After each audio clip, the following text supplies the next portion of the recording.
Hi friends, welcome to திருமதி தமிழ்சி channel. இன்றைக்கி இந்த வீடியோவில் எதை பற்றி பார்க்க போகிறோம் அப்படின்னு கேட்டிங்கன்னா, ஆல்ரெடி தமிழில் பார்த்துட்டு தான் உள்ளே வந்திருந்திருப்பீங்க அப்படின்னு நினைக்கிறேன். எஸ், இன்றைக்கி என்னோடய பொங்கல் செலிப்ரேஷன் தான் நீங்கள் பார்க்க போகிறீங்க. எங்கள் வீட்டில் பொங்கல் எப்படி வச்சோம், பொங்கல் எப்படி செலிப்ரேட் பண்ணோம் அப்படிங்கிறது தான் இந்த வீடியோவில் பார்க்க போகிறீங்க. ஸோ பொங்கல் அன்னைக்கு காலையில் எங்கள் ஸ்ட்ரீட் இப்படி தாங்க இருந்தது. நல்ல கலர்ஃபுல்லாக இருந்தது. கலர் கலராக கோலங்கள் போட்டிருந்தாங்க. ஸ்ட்ரீட்டே பார்க்குறதுக்கு அவ்வளோ மங்களகரமாக அவ்வளோ அழகாக இருந்தது. இந்த வருஷம் உருப்படியாக ஒரு விஷயம் நடந்திருக்கு அப்படின்னா இது தாங்க. இந்த மாதம் ஃபுல்லாக, அந்த மார்கழி மாதம் ஃபுல்லாக கோலம் போட்டு ஓரளவு எங்கள் ஸ்ட்ரீட்டில் இருக்கிற நாங்கள் எல்லாருமே நல்ல க்ரூம் ஆகிருக்கிறோம். ஸோ ட்ரைனிங் இருந்தது அப்படின்னா எது வேணால் முடியும் அப்படிங்கிறதுக்கு ஒரு சூப்பரான சாட்சி. அண்ட் பார்த்திங்க அப்படின்னா, பொங்கலுக்கு அப்புறமா நடந்த கோல போட்டியில் எங்கள் ஸ்ட்ரீட்டில் நான் இப்போ கோலம் போட்டிருந்தது காமிச்சிருந்தேன் இல்லைங்களா. ஸோ அவங்க எல்லாருமே நாங்கள் ப்ரைஸ் வின் பண்ணியிருக்கோம். ஸோ ரொம்பவே ஹாப்பியாக இருக்குது. இது பார்த்திங்க அப்படின்னா எங்கள் வீட்டு வாசலில் நான் பொங்கலுக்காக போட்டிருந்த கோலம். நெக்ஸ்ட் பார்த்திங்க அப்படின்னா உள்முத்தத்தில் நான் போட்டிருந்த கோலம். இதுவும் நம்ம வீட்டில் போட்டிருந்த கோலம் தான். நெக்ஸ்ட் பார்த்திங்க அப்படின்னா பொங்கல் வைக்க போகிற அந்த இடத்துல நான் போட்டிருந்த கோலம்.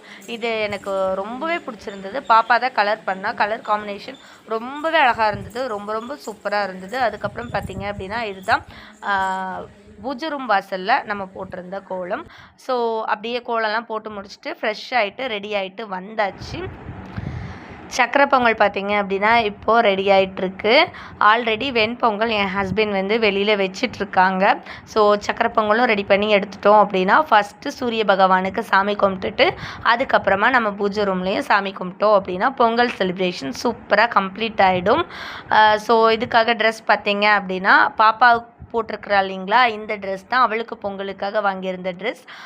ஒரு சுடிதார் செட் மாதிரி தான் வாங்கியிருந்தோம், ஆலியா கட் டைப்பில். அதுக்கப்புறம் பார்த்திங்க அப்படின்னா நான் நம்மளோட பொட்டிக்கில் நான் ஆல்ரெடி இன்ட்ரடியூஸ் பண்ணியிருந்தேன் இந்த காட்டன் சாரீ. ஸோ அந்த சாரீ தான் நான் வேர் பண்ணியிருந்தேன். அவ்வளோ கம்ஃபர்டபுள், அவ்வளோ சாஃப்ட், எவ்வளோ அழகாக அப்படி அவ்வளோ ஒரு லுக் கொடுக்குது அப்படிங்கிறத நீங்களே பார்ப்பீங்க. சூப்பராக இருந்தது. ஸோ நான் அந்த சாரீ தான் வேர் பண்ணியிருக்கேன். ஸோ இதில் ஒரு பெரிய காமெடி என்ன அப்படின்னா, எங்கள் பாப்பா நானும் அது மாதிரி பண்ணுறேன் அப்படின்னு என்கிட்ட கேட்டால். ஸோ இதை நான் பண்ணிகிட்டே இருக்கும்போது இந்த அவுட்லுக் எப்படி இருக்குது அப்படின்னு உங்ககிட்ட ஒரு செக் பண்ணிடலாம் அப்படின்றதுக்காக நான் பண்ணிகிட்டு இருந்தேன். ஸோ பாப்பா பார்த்திங்க அப்படின்னா, அம்மா நானும் பண்ணுறேன் அப்படின்னு பண்ணா. ஸோ அவள் பண்ணுறத பாருங்கள்.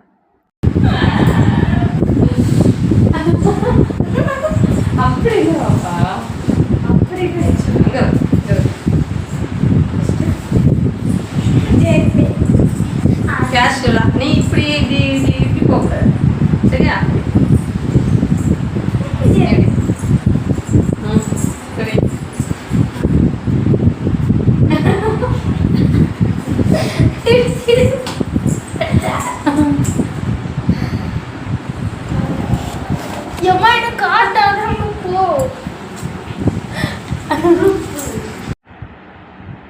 சக்கரை பொங்கல் இந்த வருஷம் ரொம்பவே டேஸ்ட்டாக நல்ல ஹெவி ஸ்வீட்டாக வந்திருந்தது. அதுக்கான காரணம் என்ன அப்படிங்கிறத இப்போ நீங்கள் பார்ப்பீங்க. இதில் எவ்வளோ சக்கரை எங்கள் பாப்பா பங்குக்கு சேர்த்துருக்கா, அதுக்கப்புறம் என் பங்குக்கு எவ்வளோ சக்கரை சேர்த்துருக்கா, அதுக்கப்புறம் என் ஹஸ்பண்ட் பங்குக்கு எவ்வளோ சக்கரை சேர்த்துருக்காங்க அப்படின்னு பாருங்கள்.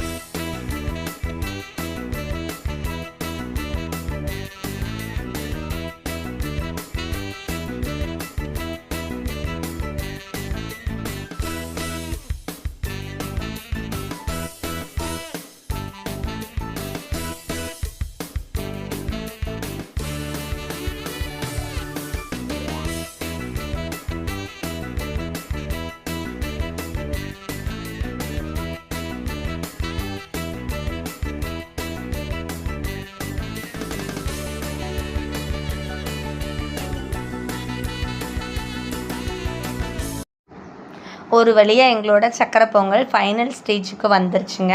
இத்தனை பேர் கைப்பட்டதுனாலையோ என்னமோ தெரியாதுங்க, அந்த சக்கரை பொங்கல் அவ்வளோ டேஸ்ட்டாக வந்திருந்தது. காமெடிக்காக சொல்ல, உண்மையாகவே நல்லா வந்திருந்தது. ஸோ ஃபஸ்ட்டே சொன்ன மாதிரி என் ஹஸ்பண்ட் வெளியில் வெண்பொங்கல் வச்சு ரெடியாக வச்சுருந்தாங்க. சக்கரை பொங்கலும் இப்போ ரெடி ஆயிடுச்சு. சூரிய பகவானுக்கு நம்ம ஊர் பக்கம் எப்போதுமே வெண்பொங்கல் தான் வைப்போம். ஸோ வெண்பொங்கல் வச்சு சாமி கும்பிட்டுட்டு அதுக்கப்புறமா சக்கரை பொங்கல் வச்சு உள்ள பூஜை ரூமில் சாமி கும்பிட்டுருவோம். ஸோ இதுதான் நம்மளோட பொங்கல் வழிபாடு. தை பிறந்தால் வழி பிறக்கும் அப்படிங்கிற மாதிரி உங்கள் எல்லாரோட லைஃப்லேயுமே நல்ல வழி பிறக்கட்டும் அப்படின்னு நான் கடவுள்கிட்ட ப்ரே பண்ணிக்கிறேன். அப்புறம் இன்னொரு விஷயங்க, வழி தானாக பிறக்குமா அப்படின்னு கேட்டிங்கன்னா கண்டிப்பாக கிடையாது. அந்த வழி திறக்கிறதுக்கான முயற்சியை நம்ம கண்டிப்பாக நம்ம லைஃப்பில் போட்டால் தான் கண்டிப்பாக ஒரு நல்வழி நமக்கு திறக்கும். ஸோ அதை நான் வந்து ரொம்ப ஸ்ட்ராங்காக நம்புகிறேன். முயற்சி அப்படின்றது லைஃப்பில் இருந்தால் மட்டும்தான் எந்த வழியாக இருந்தாலும் கண்டிப்பாக அது நல்வழியாக அமையும் அப்படின்னு நம்புங்க. ஸோ முயற்சி பண்ணிகிட்டே இருங்க. லாஸ்ட் இயர் பொங்கலுமே எங்களுக்கு ரொம்பவே ஹாப்பியாக இருந்தது. இந்த வருஷம் பொங்கலுமே ரொம்பவே ஹாப்பியாக மன நிறைவோடு இருந்தது. ஸோ நான் எல்லாத்துக்காகவும் கடவுள்கிட்ட ப்ரே பண்ணிக்கிறேன். நீங்களும் எனக்காக கடவுள்கிட்ட ப்ரே பண்ணிக்கோங்க.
வீடியோ ஃபுல்லாக பார்த்துருந்துருப்பீங்க, பிடிச்சிருக்கும் அப்படின்னு நம்புகிறேன். உங்களோட பொங்கல் எப்படி போச்சு, மன நிறைவோட பொங்கலை இந்த வருஷம் செலிப்ரேட் பண்ணிங்களா அப்படிங்கிறத மறக்காமல் கமெண்ட் பண்ணிடுங்க. அப்படியே இந்த வீடியோ பிடிச்சிருந்தது அப்படின்னா லைக் பண்ணிவிடுங்க. இன்னும் இது மாதிரியான நிறைய வீடியோஸ் பார்க்கணும் அப்படின்னா நம்மளோட சேனலை மறக்காமல் சப்ஸ்கிரைப் பண்ணி வச்சுக்கோங்க. மீண்டும் இன்னொரு வீடியோவில் உங்களை சந்திக்கும் வரை உங்களிடமிருந்து விடைபெறுவது உங்கள் தமிழரசி.